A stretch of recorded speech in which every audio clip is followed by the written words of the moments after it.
Russian troops intensified their attacks in the Seversky direction, while Ukrainian troops successfully repelled numerous assault operations and inflicted losses on the invaders. Ukrainian soldiers respond flexibly to the actions of the invaders and take all necessary measures to determine the offensive potential of the Russian troops.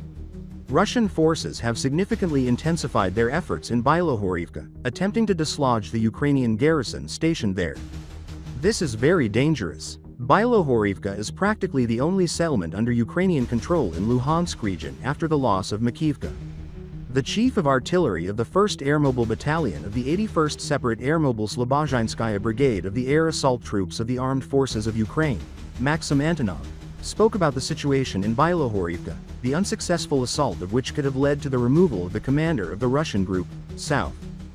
They believe that if they take this settlement, they will carry out engineering equipment of the positions, and then they will be able to accumulate reserves and advance to Seversk with the aim of encircling it. According to him, the number of Russian assaults on this section of the front has decreased recently. This is primarily due to weather conditions, which allow any tactical actions to be carried out only in limited quantities.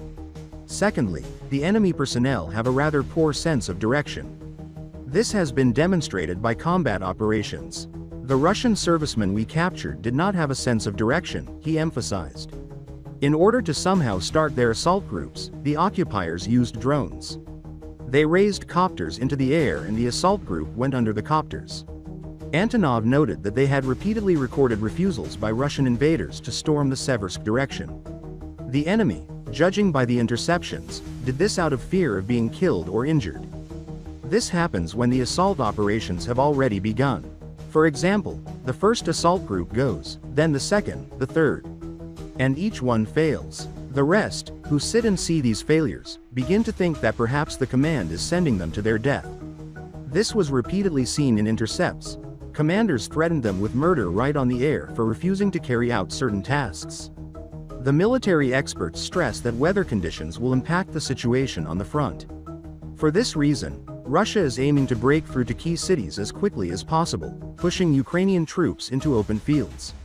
Additionally, the Russians will try to capture Chasiv Yar before winter, as they understand that achieving this in winter will be nearly impossible.